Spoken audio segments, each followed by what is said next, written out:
Amy Bernstein, who is the Director of Communications at MSDE. Also, we have with us Angela de Guzman, who has done a fantastic job of setting up this webinar, and she is the one who has been interacting with you and telling you how to use all of the tools. We also have Dan Capozzi from our office, who's also in the background helping with the chat room and answering questions. In addition, if she can log on, we have one of our master teachers, Katie Cook, who is also going to log on and add some commentary. So I'm hopeful that she's able to do that, although I haven't seen her show up yet. So the purpose of this particular webinar is to talk to you about the PARCC test, to talk to you about testing in Maryland and the history of testing in Maryland, and how with this new test we are setting a new baseline. I'm also going to talk to you about the Maryland High School PARCC results. I cannot share with you the middle and elementary school results yet because those have not been released. And I'm also going to share with you some PARCC resources, and one of the main resources that I want to share with you is the PARCC Interpretation Guide. So I'm really happy to have you with us today. The first webinar that we did in October, we went through the PARCC home report, the home score report, and if you have not had a chance to access that webinar or you didn't participate live, if you want to still see it, it is available on the MSDE website, and I will show you how to access that later on in the presentation.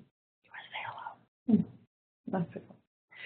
Hi, this is Amy Bernstein, Communications Director, and I'm happy to be joining this second webinar. We do encourage everyone to who can't stay for the whole thing, or if you want to tell a colleague, that they will be able to download this in its entirety with all the slides and the recorded voice within the next couple of days at the very most. And as Cecilia said, we'll be sure that everyone understands where to find that information from the MSDE website.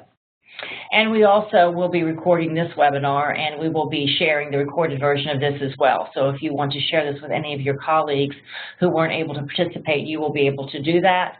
And we will follow up with anyone who registered for this webinar and send them the direct link to that recording. Okay, we're going to start with understanding the past and the history of assessments in Maryland. In the 1970s, there was the passage of the Maryland Educational Accountability Act, and it required the assessment of reading, math, and writing in grades 3, 5, 7, 9, and 11. Then in the 1980s, Maryland introduced the functional tests. I don't know if any of you were educators during the 1980s when they were introduced, but I was. I was a young educator at that time. And I remember when the functional tests were first introduced, they were introduced in high school, and everybody was very concerned the students would not be able to pass these, and they were a requirement for graduation. In the end, before the Maryland functional tests were no longer used prior to that, in the very end, they had actually started being administered in middle school because students were doing so well on them, they were passing them in middle school. And given the fact that they were truly functional tests, it would make sense that students would be able to pass them in middle school. And so those assessed reading, math, writing, and citizenship in varying grades over time. And then in the 1990s, we had the Maryland School Performance Assessment Program in grades 2, 5, and 8. I don't know if any of you remember that. I remember that very well. We were truly assessing students the way they are taught. I know I had a parent say to me that her child came home from school one day, and when the new assessments were first administered, and said, "So how was this new assessment?" And the child said, "It's just the way we study in class, Mom. It's not anything different." Because students were truly doing science experiments and doing things that they did in the classroom. The only problem with the Maryland School Performance Assessment Program was that its purpose was to assess the performance of the school, not the performance of an individual student. So therefore, there were no individual student scores on the assessment because the types of items that the students were taking, they were not taking enough of them in order to have the kind of statistics that we needed in order to give an individual student score. I'm having trouble changing slides here. I don't know why. There it goes. Okay, the arrows aren't very friendly to me. In the 2000s, we had the Maryland School Assessment Program, or the MSAs.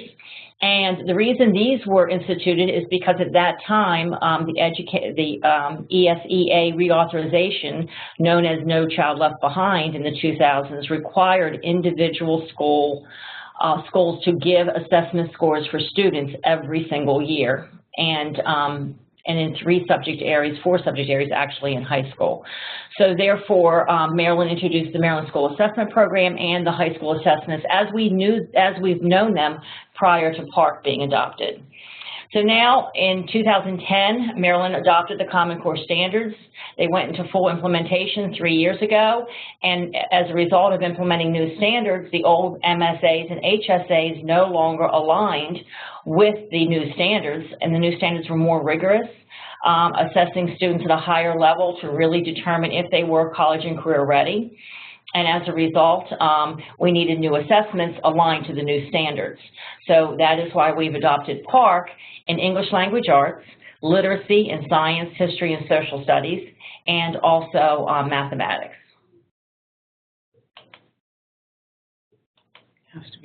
I'm definitely having trouble changing slides. Okay, the new assessment is going to give us, we're going to have a baseline through year 4. And if you look at this particular slide, this is taking us back in history again, back to the functional reading tests. And it shows that when the functional reading tests were first administered, students, I'm going to slide up a little bit so you can see these scores at the bottom. You can see that students started out low and their scores increased over time, and they became better and better. And as I said, we kept lowering the grade in which those assessments were given. So showing that increase in scores really isn't as dramatic as it would be if we had kept the assessment at 1 grade level instead of moving it from high school to middle school. This is baseline through year 5 for the high school assessments, which were administered in the 2000s. And again, you can see that students started out low and their scores increased over time.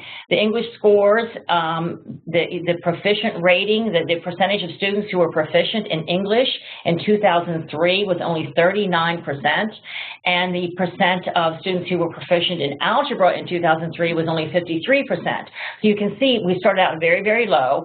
By 2007, we were up to 70% in English and up to 63% in mathematics. So scores did increase over time as we increased the rigor of the curriculum to match the new assessments, and that's exactly what we're doing now, increasing the rigor of the curriculum, and we need the assessments to match it. This is another picture of the same thing. You can see how the scores on the assessments increase. It's just a different type of graph. In the first column, you have the MSPAP, the Maryland School Performance Assessment Program.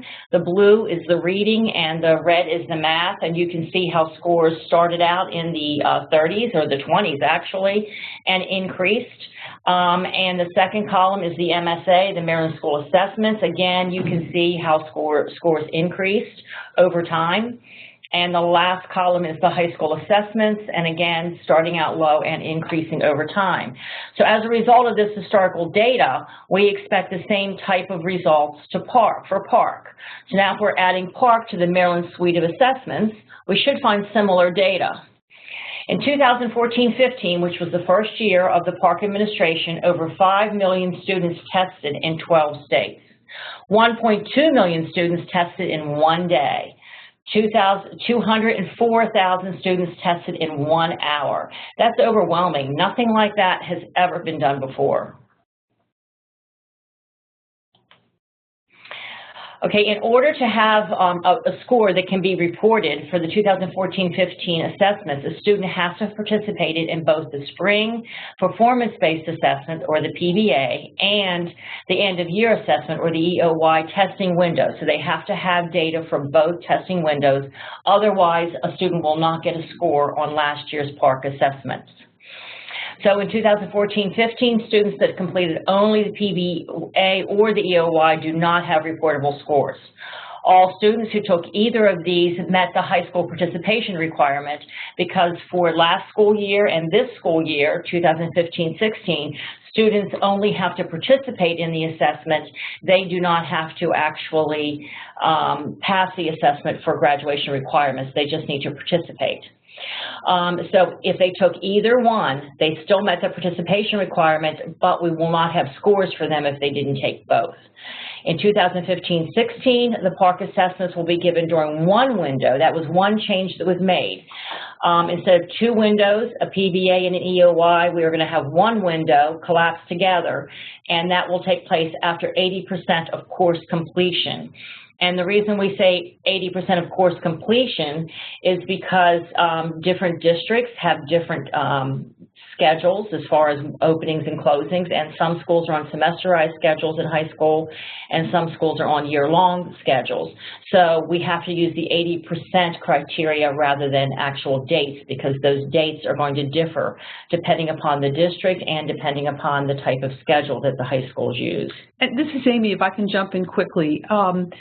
PARCC and certainly Maryland, everyone listened carefully to a lot of the feedback that was heard when the test was administered for the first time last spring, and efforts were really made to make sure that not only did the testing window go down from 2 windows to 1, but the overall amount of time that the testing will take has been reduced as well. There's some variations in that, but there will be less testing time overall because everyone did understand that this had some impact. So it should be a more compact event come spring of 2016. And probably about 90 minutes on average is the reduction in the amount of time that the test is going to happen, for the test that's happening this year, taking place this year. I also want to mention that even though students did not have to pass the test in order to graduate, there's going to be a lot of data that we're going to have on the students, much more data than we've ever had before. So teachers will have, and parents as well, will have a lot of information in order to help students to remediate any weaknesses they may have. They're going to be able to clearly see where the strengths are, where the weaknesses are, where the gaps in knowledge are, and it will really help teachers to individualize instruction for students. So it's really, really important that even though this is not a graduation requirement for another year, that the students really take this seriously, because it will give parents and teachers alike a lot of really good information on what they can do to help these children. Okay, the Maryland results. Okay, I just shared with you the numbers of students who took the test across the PARCC states, and there are 12 PARCC states for last year. This coming year there will be 11.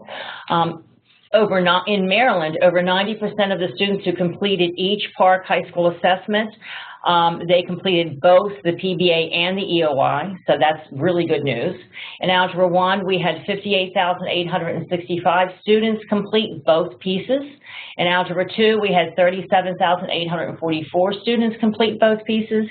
And in English 10, we had 52,169 students complete both pieces. These are the performance level descriptors. I shared these with you in the last webinar. One of the things I want to mention is that these descriptors are based on college and career readiness, because remember, the purpose of this test is to determine college and career readiness. These are not necessarily the levels for graduation. Those levels have not been determined yet. The Maryland State Board will determine that sometime in the spring. So when we're talking about these levels, we're talking about college and career readiness, not graduation requirements. So levels 4 and 5 means that the child is college and career ready. And I want to give you a little overview as to why that's important. One of the things that we've discovered is that there are and this is not just in Maryland, this is across the country, but these percentages that you have in front of you are by cohort for 2008 and 2009. And these are the percentages of students who needed to take developmental courses in community colleges in order to enter college. So that means they had to take a remedial English or a remedial math class before they could take credit-bearing English and math courses in college. So that meant that these students were not college and career ready. With PARCC, if they get the 4 or the 5, then they will be deemed college and career ready and will not need to take remedial courses in community colleges and even in four-year colleges. This is the same thing with the four-year institutions. This is the number of students who need to take remedial courses in English or math before entering credit-bearing courses in those content areas in college. So you can see it's really important that students, that the PARCC test is rigorous and that we have this kind of feedback on students, because we really need to empower students prior to graduation to be able to take the full advantage of college when they enter college and not have that delayed. So what we have right now, as I mentioned in the beginning, is the PARCC high school results. We do not have the middle and elementary school results yet. Our next webinar, webinar number 3 in this series, will review with you the elementary and middle school results. So here's Maryland's Algebra 1 results. As you can see, the percentages are in the colored bands. So the red band is level 1. So we had 13% of the students who took Algebra 1 who scored in level 1. We had 28% in level 2. We had 27% in level 3. 29% in level 4, and 1.8% in level 5. Now, you may look at this and say that that's 30-some%, that's pretty low, but if you remember the previous slide I showed you with the original high school assessments, the algebra students were down in the 20s and 30s percentages in the very first year. So this is not surprising. It's aligned, it's very much aligned with the history of Maryland and assessment in Maryland. This is the same thing for Algebra 2. Algebra 2 has not been a graduation requirement for students in Maryland, but Algebra 2 is certainly one of those indicators of college and career readiness, which is why we offer Algebra 2 as an optional assessment in Maryland. And for the students who took it, 32.2% were in level 1. 26.9% were in level 2, 20.8% in level 3, 19.3% in level 4, and 0.9% in level 5. I also want to mention here that when we adopted the Common Core State Standards, the Maryland College and Career Ready Standards, the content area that had the most change was algebra. The algebra was a combination of Algebra 1 and data analysis prior to the Common Core State Standards. So the PARCC assessment is very different from the previous high school data analysis assessment that we had given. So this is a huge change in curriculum, much bigger than the change that happened in English. And so it would be expected that these scores would be a little bit lower. Here's the Maryland High School English results. This is the English 10 results. As you can see, the scores are a little bit higher. So in level 1, we have 21.4%. In level 2, we have 18%. In level 3, 20.9%. In level 4, 28.1%. And in level 5, 11.6%. So if you add the levels 4 and level 5s together, you can see that, the English scores are definitely much higher than what the algebra scores were. This is a quote from the Sun Papers. I love this quote. This is an article written by Liz Bowie and Erica Green. It appeared in the Sun Papers on October 27th, 2015. Boy, I was going crazy with commas there. I don't know what I did with that slide. But this is taken out of the article. They said that the Maryland students actually did better on the English test than those in Arkansas, New Jersey, and New Mexico, and about the same as those in Massachusetts.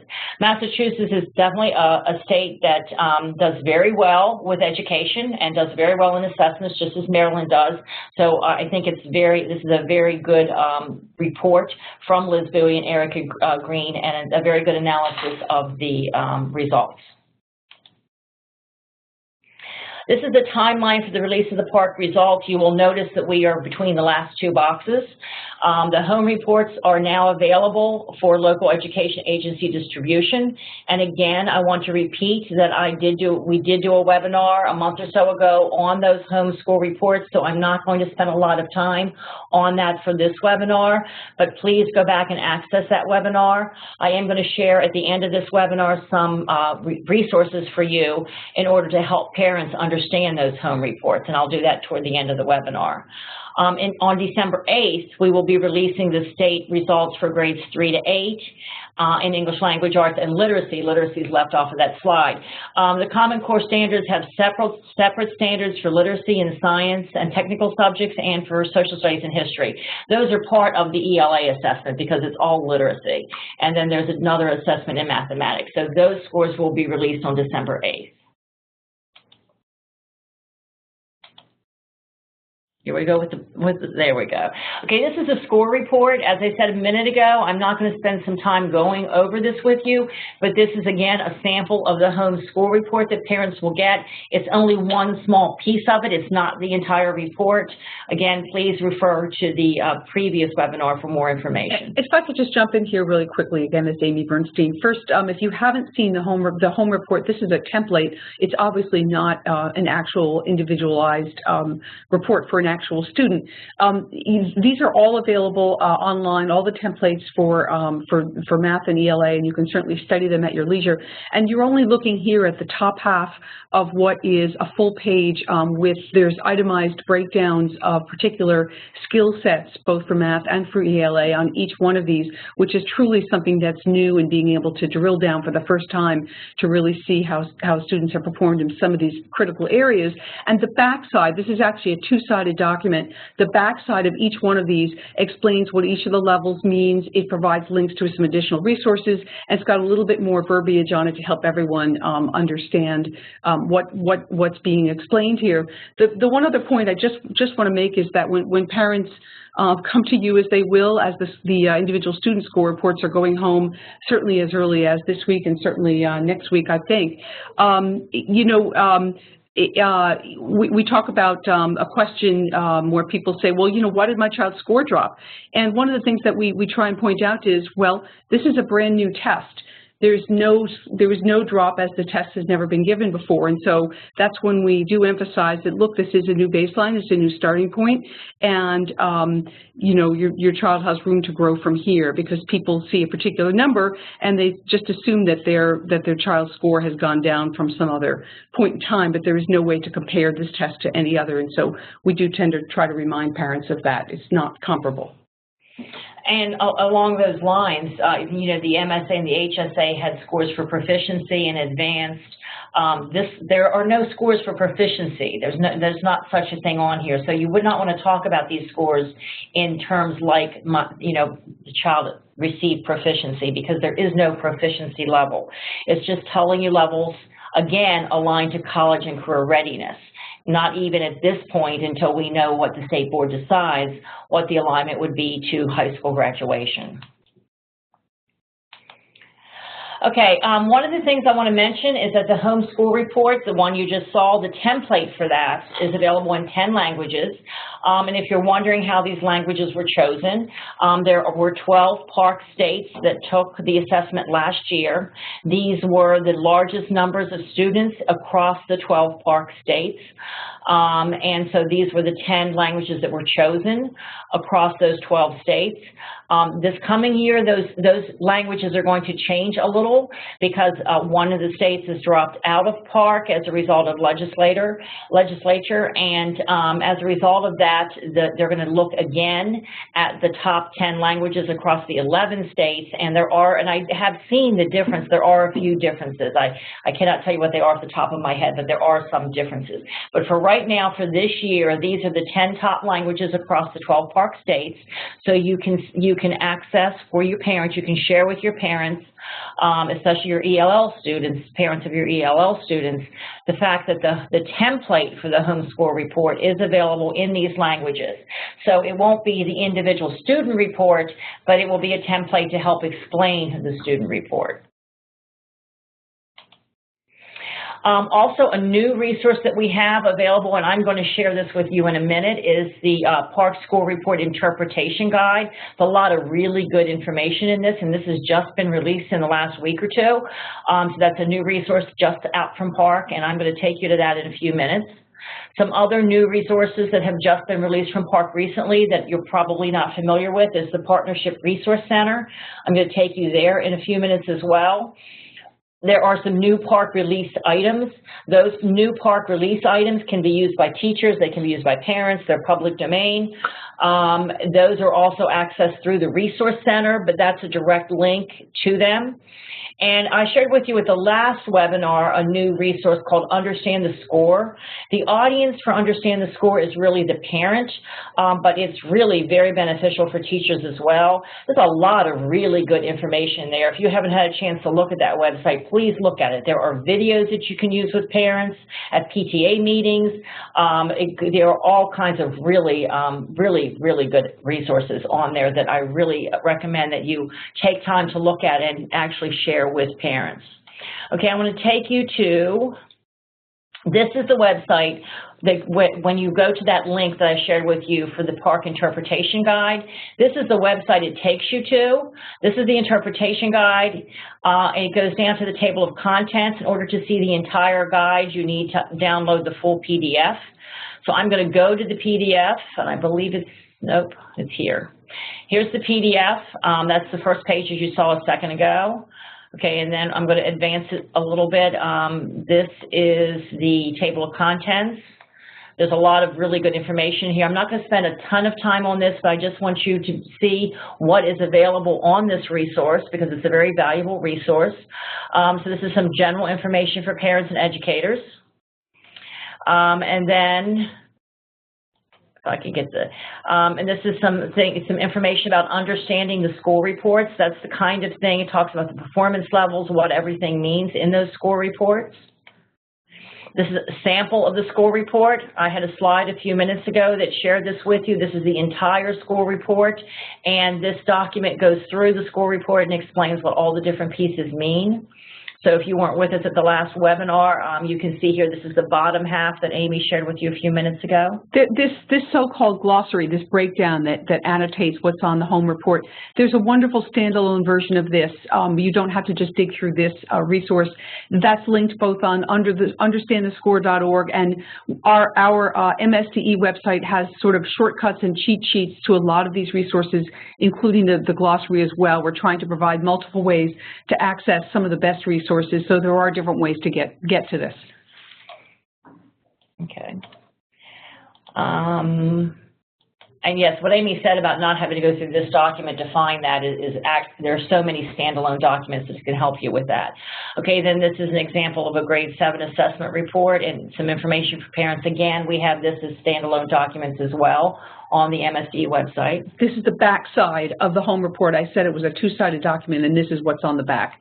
More or less, you know, much the same thing on each one. So it's got some basic Q&A on it.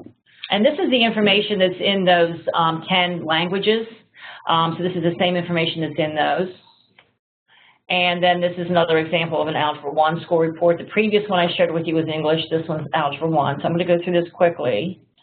Maybe if I can get the slides to change. That's the back side again. Okay, then it has a description of the individual student school reports and what it means, and overall assessment score information. I'm trying to get, again, more information about the school report and what the different subclaims mean and the different categories. Description of the subclaim performance indicator graphics. You know, again, you just more information about this is where we start talking about the school and district reports. The previous part of this document that we've been sharing with you talk about the home report that parents will get. This part of the document talks about the school and district report. So this is a piece that you probably haven't seen previously, and you may want to spend a little more time on this piece of the document. We maybe possibly could do a future webinar on this if there seems to be need. This is an example of a student roster with subclaim performance indicators. It's just, again, just a sample with explanation. All of the letters indicate that there are explanations of all those different sections and what that tells you. Again, this is a sample student roster report in mathematics. Again, it goes through this, the document goes through this and explains the different sections. And this is more information about how it goes through the home and the school reports and the district reports. This is a district summary of schools. So this is how the district did and how the schools did within that district. So these are all things that districts are going to be rolling out. It will be up to the individual district the way they roll this out to the schools, that, you know, this information is being released from PARCC and from MSD to the school district. The school districts will be releasing this information to the schools, and they will make the decision as far as how that will be released. Okay, I'm going to go back to this page again, which was the link that's on the slide, because I want to share this part over on the left with you a little bit. There's a lot of good information in here. All of this information is on the PARCC website, but this is kind of interesting too, because you can scroll down. There's accessibility features and accommodations, so you can click on something and get, you know, information regarding large print scripts or anything else from PARCC. Those reporting guides, the report shells, are also available in the 10 languages. And we have technology information, just all kinds of really good information in all of these links. So I just want to share with you that those links are there, that when you click on this, the PDF of that interpretation guide is not the only valuable piece that's on this website. Okay, one more thing I want to take you on to is the Partnership Resource Center. There are 3 parts of the Partnership Resource Center. There is the library, and the library contains all the information. It's literally a library or a resource center of all the information, all the guides, the evidence tables, the content frameworks, all of the things that PARCC has released over the course of the last several years. In the assessment piece, you can look at the item banks. You can look at the PARCC release items. And that other link that's on the slide that says PARCC release items takes you directly to this page. So you can search it. You can look at technology readiness. In professional learning, PARCC is releasing this year some exciting professional learning tools. This is 3 of them that they're releasing this year, and they will be available for free for this school year to teachers and to districts. However, next year there will be a fee to use them. So this is only 3 of them. There are others being released as well. So I would really suggest going in and playing with these professional learning modules, because there's a lot of good information here that could be used in district presentations, could be used at faculty meetings, could be used at different professional development, activities. And again, they're free for this year, but they will not be free next year. So take advantage of them now while they are free. Okay, I'm going to go back to our webinar. So these are the resources that we just talked about. The Resource Center and the PARCC release items were in the Resource Center. Some additional resources that Amy found, the Maryland Business Roundtable, Raising the Bar video is really good. We also have a video that was prepared by the Louisiana Department of Ed that has a lot of good language that you could use with a parent to discuss the students' PARCC results. Again, some of it's specific to Louisiana, but there's a lot of good stuff that we could use to relate to Maryland as well. Just to jump in for clarification, that Louisiana piece, the Louisiana Department of Education actually made a video that's a mock parent-teacher conference where the teacher is trying to articulate things about the PARCC home report, and the parent is sitting there with the child's report and asking questions. And while a few things about it might be specific to Louisiana, I thought there was really good, just good flow and good language in there as to how that kind of conversation might go, and it was a good, just good, really good food for thought. And the Maryland Business Roundtable video is something that we made here that interviewed several business leaders in Maryland who simply reminded us all of why we're doing this particular work and why we're trying to help our children acquire the skills that they will need to succeed and compete in the future. Okay, and of course, another resource that I really want you to make sure that you take advantage of is your one-stop shop for all PARCC resources, and that's our Maryland Public Schools website, our MSE website. This link will take you right to the PARCC page on our Maryland Public School website, but the Maryland Public School website, it has links on it to all the webinars that we're doing. It has links to all the Maryland resources we're doing. It has links directly to the PARCC resources, so you don't have to have all those URLs in your mind. All the URLs that I shared with you from this presentation are also linked on the MSDE website. So the one the one link that you do need to remember is the marylandpublicschools.org link. The rest of them can all be found on that website. So at this point, we are concluding the formal presentation, and we will get into any kinds of questions that you might have. We had one presenter that commented that a more depth understanding of different scores in the home report would be helpful when trying to explain to a parent how scores reading and writing don't add up to a 3-digit overall score in the 650 to 850 range. Yeah, I don't know if I can get back to that slide quickly, but I'm not even sure it was in the picture on that slide. But no, it's not in the picture on this slide. I know what you're talking about. When they look at those sub-skills, and you have the child's score is 746, but then you look at those sub-scores in, let's say, English, and there's 4 different sub-scores in English, those numbers don't add up to 746, and they don't, because the psychometrics that are being used are very, very different. The psychometrics to come up with the 746 score is an overall score looking at the entire test as a unit, whereas the psychometrics that were used to get each of those sub-scores are pulling scores out of each of those individual areas related to those individual areas. Your total numbers of questions are different, so the psychometric numbers are not the same. You probably would need a statistician to explain that better, but because those scores are pulled out and those questions are pulled out as a subset, it's like, taking a student, giving a student a score on an assessment that has 20 questions versus an assessment that has 150 questions.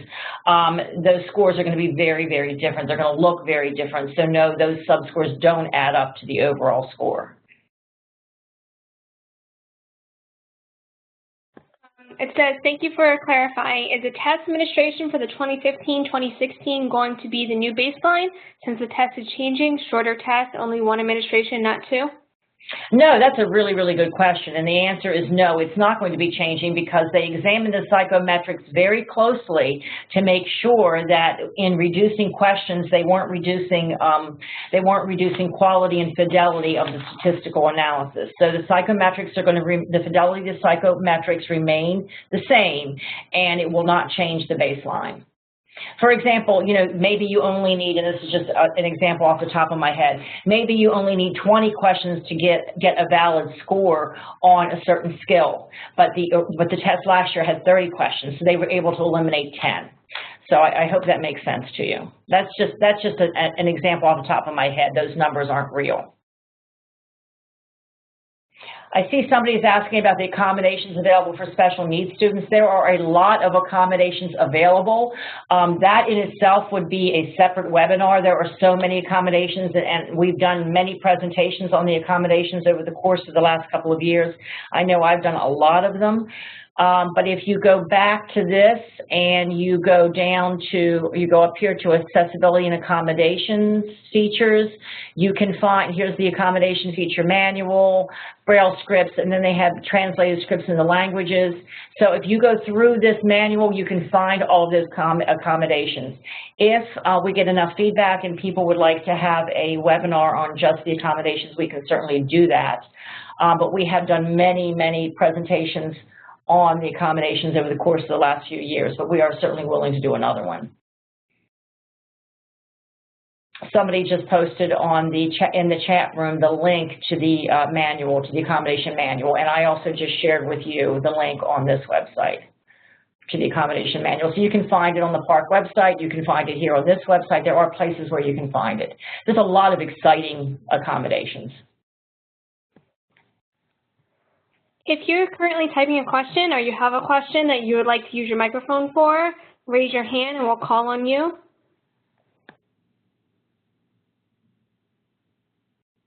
Any thoughts, observations, any?